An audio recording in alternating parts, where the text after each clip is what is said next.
Hello everyone, my name is Mohamed Afread from the Department of Psychology, Theivanai Ammal College for Women, Autonomous Villupuram. So here I would like to take a topic on neuronal conduction, a topic which comes under human physiology and biopsychology. So here you can see the basic structure of a neuron. A neuron, it is a basic unit of nervous system, and every neuron has a potential to carry the message throughout the body.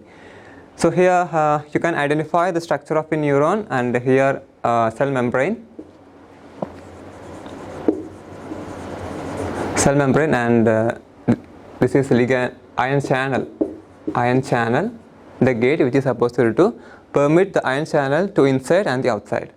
So here you can see the ions, the inside and the outside. So the inside, it carries negatively charged chloride ion and positively charged sodium ion, and the inside negatively charged protein ion and positively charged potassium ion. So when a neuron is in a resting state, that means we are not supposed to strike out any information.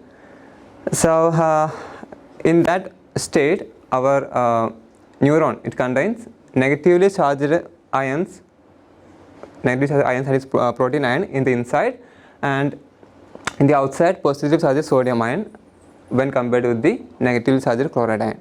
So in the outside, there is a more number of sodium ions when compared with the negatively charged chloride ion, and the inside more number of negatively charged protein ion, and when compared with the positively charged potassium ion. So when when we receive an information, when a charge strike out inside of the neuron, there will be a charge produced. That particular charge, that is membrane potential. The membrane potential, that means the electrical changes within the neuron. The electrical changes within the neuron when a membrane potential occurs in the the ion channel. The ion channel, it permits positively charged sodium ion into the inside of the neuron. So when we are supposed to receive information, it strike out the positively charged sodium ion into the inside of the neuron. So the ion channel permit the ions into the inside of the neuron. That is called the depolarization. When information is strike out or information is passing through a neuron, the process known as depolarization. That means inside of the outside charge, the outside ion, that is the sodium ion, it will enter into the inside of the neuron. So when the sodium ions enter into the inside of the neuron, so the inside of the neuron, it contains more positively charged ions. So there will be a chemical imbalance. There will be a chemical imbalance between inside and the outside. So already the outside is charged with positive, and inside, when the sodium ions enter into the inside, the inside also charged with more positive ions. So there will be a chemical imbalance in the neurons. So that will turn into the repolarization. So repolarization in the sense, the inside neuron, potassium ion goes into the outside. So the ion channel permit potassium ion move from the inside into the outside. So that will make the neuron into homeostasis, to the balance. That means repolarization. So you can see that when we are in resting state, that means when we are the neurons is not processing any information, so our neuron is charged with positively charged ions in the outside and negatively charged ions in the inside, and the depolarization occurs. That means when an electrical charge is created, that means we are supposed to receive an information, the ion channel permit sodium ions into the inside and potassium ion into the outside. So sodium ions inside and potassium ion outside. So the process of depolarization and repolarization. So the neuronal conduction, it contains both intra-communication and intercommunication. So we can see that the intra-communication, it means the communication within the neuron. So here the action and the membrane potential, both the action and membrane potential help the neuron to transmit information from synapse to the terminal buttons. So next, when the electrical charge enter into the terminal button, so you can see here the presynaptic neuron which is opposite to presynaptic neuron, and the terminal button of a neuron, the end portion of a neuron. So the presynaptic neuron or the terminal button, it contains synaptic vesicle which carries neurotransmitter. So near to the terminal buttons there is a voltage gated ion channel. So near to the voltage gated ion channel there will be positive charged calcium ions. So the membrane potential, the electrical impulse when enter into the terminal button, the positive charged calcium ion enter into the end portion of the neuron, that is near to the synaptic vesicle through voltage gated ion channel. So the electrical impulse when enter into the terminal buttons, the voltage gated ion channel, it permit the positive charged calcium ion into the inside of the neuron. So when the calcium ion strike out the synaptic vesicle, I already told you that synaptic vesicle carries neurotransmitters. So the calcium ion strike out the synaptic vesicle, the neurotransmitter will move into the end portion of the neuron.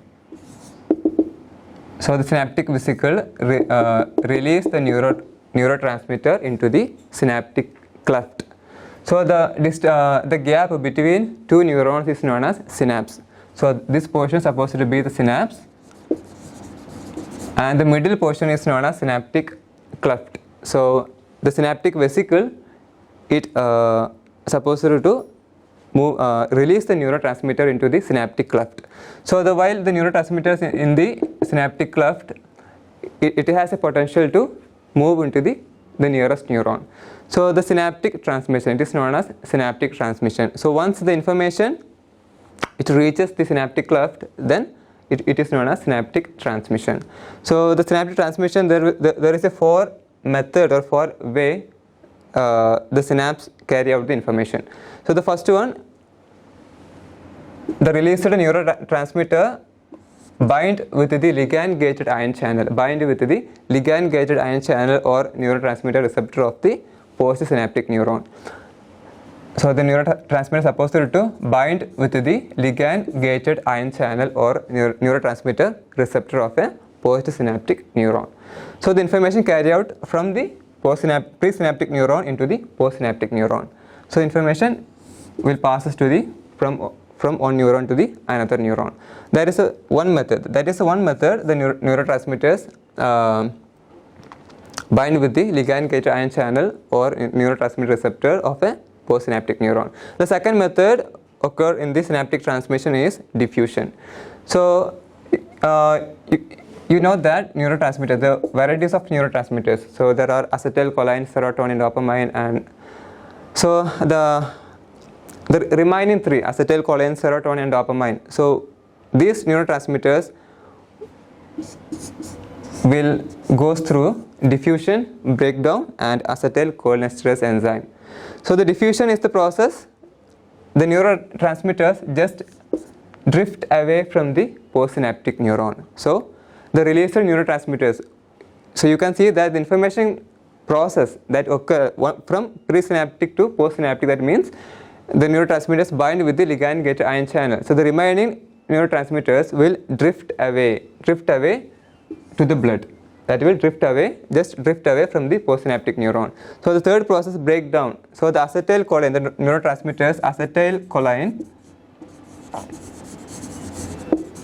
that will bind with acetylcholinesterase. And break down into acetyl and choline. So the neurotransmitter acetylcholine will break down into acetyl and choline. So the remaining one, serotonin. The serotonin neurotransmitters is supposed to reuptake by the presynaptic neuron. That will reuptake to the presynaptic neuron through autoreceptors. You can see a ion channel in the end portion of the terminal button. So the autoreceptors will receive the neurotransmitter from the outside to the inside. So that way we can recycle. That will move into the synaptic cleft. So we can recycle it.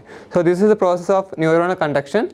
So it begins with membrane potential and action potential, and through the electrical charge,